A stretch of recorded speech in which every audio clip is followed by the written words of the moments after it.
Windows 11 ඔයා computer එකට දාගන්න පුළුවන් වෙයිද?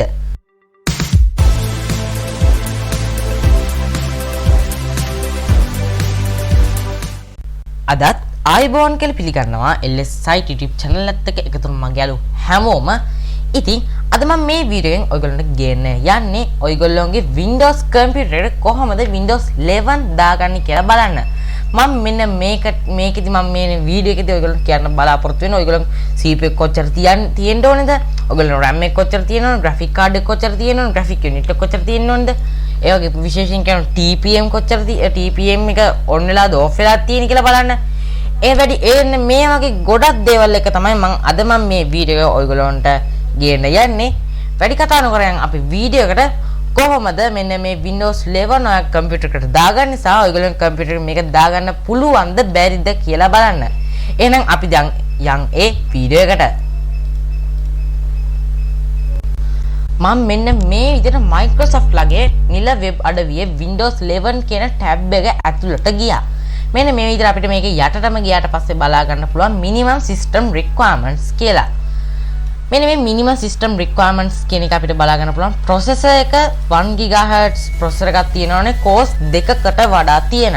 ඒ වගේ මේක 64 bit processor එකක් තියෙනවානේ. මේගොල්ලෝ මේ සැරේ 64 bit version එක විතරයි දෙන්නේ 32 bit. ඒ කියන්නේ X86 කියන මෙන්න මේ version එක දෙන්නේ නැහැ මේගොල්ලෝ. මේගොල්ලෝ මෙතන කියලා තියෙනවා compatible 64 bit processor එකක් තියෙන්න ඕනේ කියලා. මෙතන cores දෙකකට වඩා අනිවාර්යෙන් ඔයගොල්ලෝගේ තියෙන්න ඕනේ.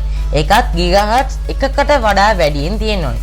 මම නම් මෙතෙන්ද ඔයගොල්ලෝ රෙකමන්ඩ් කරන්නේ GHz දෙකකටවත් වඩා වැඩි cores 4ක් වගේ තියෙන processor එකක් බලන්න කියලා. මොකද මෙතන Windows 11 lag වෙන්නේ නැතුව අපිට use කරන්න පුළුවන් නම් මෙන්න මේ විදිහේ processor එකක් අපිට මෙතනදී බලා ගන්න පුළුවන් වෙනවා.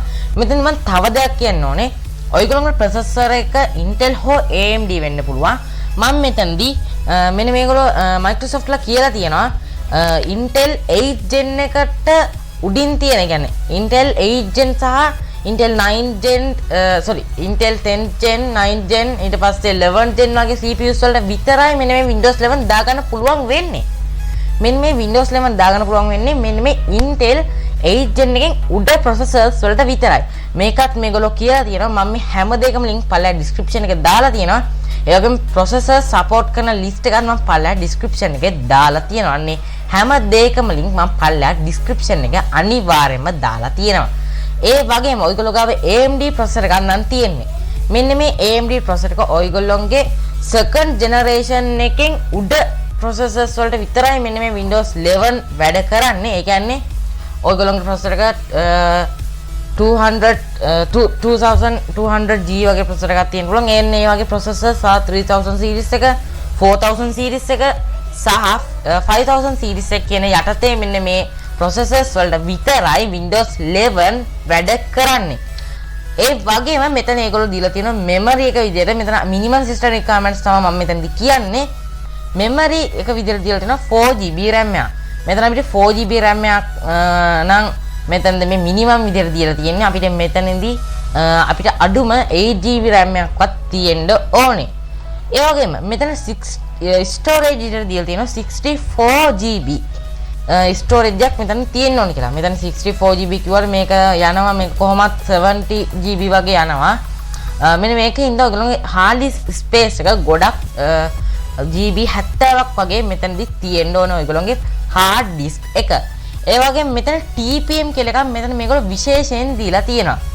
මෙන්න මේ TPM එක මේගොල්ලෝ මෙන්න මේ TPM කියන්නේ වෙන්නේ ඔයගොල්ලෝගේ කම්පියුටර් එකේ securities වලට තමයි මෙන්න මේ Windows 11 ගොඩක් focus එක දීලා තියෙන්නේ. මෙන්න මේ TPM කියන එක ගැන ඔයගොල්ලෝ වීඩියෝ එකක් කරනම් පල්ලා comment section එකේ තියෙනවා. comment section එකේ comment එකක් දානවා මේ TPM කියන එක ගැන වීඩියෝ එකක් ගෙන්න. මෙන්න මේ TPM එක අනිවාර්යෙන් මේකේ on කරගන්න ඕන ඔයගොල්ලෝ laptop එකේ නා ඔයගොල්ලෝගේ laptop එක 2016ට උඩින් ආපු laptop එකක් නා. ඒ කියන්නේ 2017 18 19 20 21 කියන මෙන්න මේ අවුරුදු වල ආපු laptop එක අන්නම් ගත්තු laptop එක අන්නම් ඔයගොල්ලෝ මේක අනිවාර්යෙන් මේ TPM කියන chip එක අනිවාර්යෙන් on වෙලා එන්නේ. එහෙම නැත්නම් ඔයගොල්ලෝ අලුතෙන් හදපු computer එකක් නම් තියෙන්නේ නැත්නම් desktop එකක් නම් තියෙන්නේ මෙන්න මේ වලත් මෙන්න මේ TPM කියන එක on කරගන්න පුළුවන් ඔයගොල්ලෝගේ BIOS වලට ගිහිල්ලා. මේ BIOS වල තියෙනවා TPM වල FTPM ITPM ඒ විතර එකක් තියෙනවා. මම ඒක ගැන මම වීඩියෝ ඉස්සරහට ගෙන බලාපොරොත්තු වෙනවා. ඒක ගැන වීඩියෝ කරනවා පළක් කමෙන්ට් සෙක්ෂන් එකේ තියෙනවා. මම කමෙන්ට් සෙක්ෂන් ඔයගොල්ලෝ කමෙන්ට් සෙක්ෂන් එකේ දාන්න කමෙන්ට් එක මම ඒක ගැනත් වීඩියෝ එකක් ගේන්නම්. මෙන්න මේ විදියට මෙතන මේ TPM කියන එක ඔන් වෙලා තියෙනෝනේ. මෙන්න TPM කියන එක තමයි ඔයගොල්ලෝ BIOS වල තියෙන්නේ.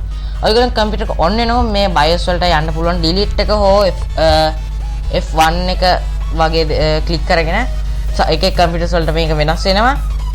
මෙන්න මේකේ මදර්බෝඩ් එකට මේකත් වෙනස් වෙනවා. මෙන්න මේ TPM කියන chip එක ඔයගොල්ලෝ ඔන් කරගන්න ඕනේ.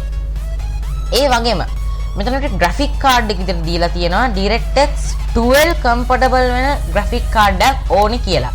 මෙන්න DirectX compatible වෙන්නේ ඔයගොල්ලෝ 12ද 8ද 2.1 ද අන්න ඒ වගේ දේවල්ද කොහොමද කියලා බලාගන්න.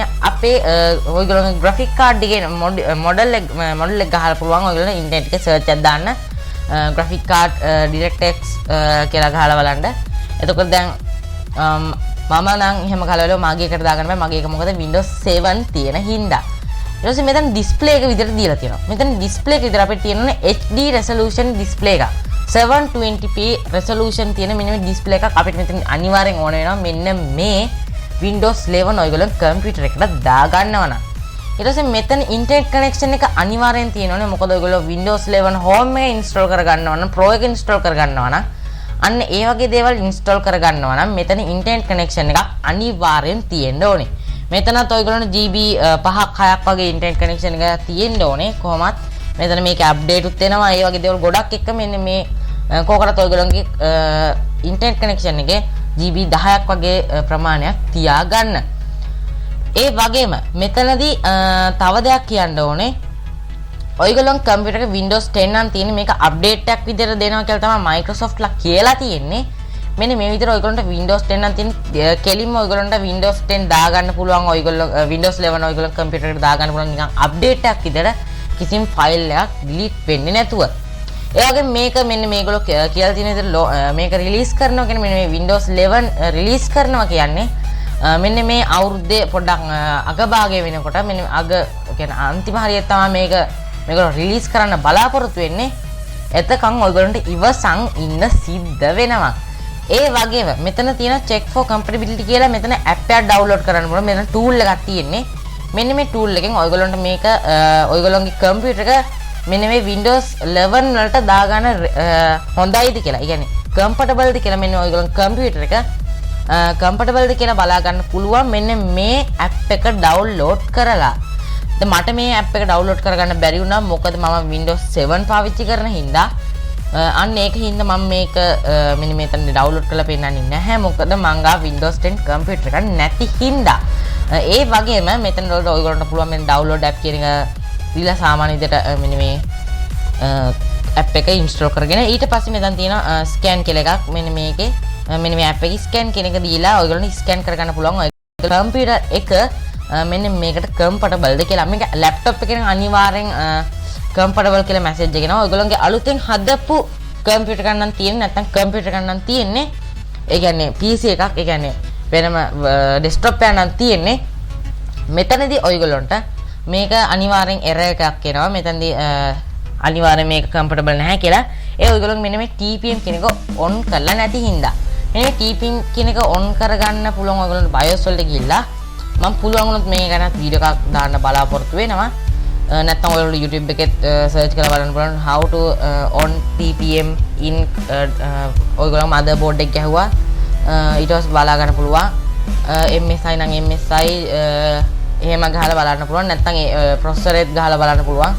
AMD නම් AMD Intel නම් Intel විතර මෙන්න මෙතනදී ඔයගොල්ලෝ ගහලා YouTube එකේ search කරලා බලන්න පුළුවන් මෙතනදී TPM කොහොමද on කරගන්නේ කියලා. අදට මෙච්චරයි මෙන්න මේ වීඩියෝ එකෙන් ඔයගොල්ලන්ට ගේන්න ඕන උනේ. මෙන්න මේ වීඩියෝ එකෙන් ඔයගොල්ලෝ මොකක් හරි දෙයක් දැනගත්තා නම් ඉගෙන ගත්තා නම් මෙන්න මේ වීඩියෝ like එකක් දාන්න. ඒ වගේම වැදගත් කියලා හිතෙනවා නම් කෙනෙක්ට මේක share කරන්න. හොයලා තියෙන ඔය subscribe කරලා බටන් එකක් දැම්ම press කරන්න. හම්බෙමු තවත් අලුත් වීඩියෝ එකකින්. මමලා හිරු ගෙදරලා පරිස්සමින් ඉන්න.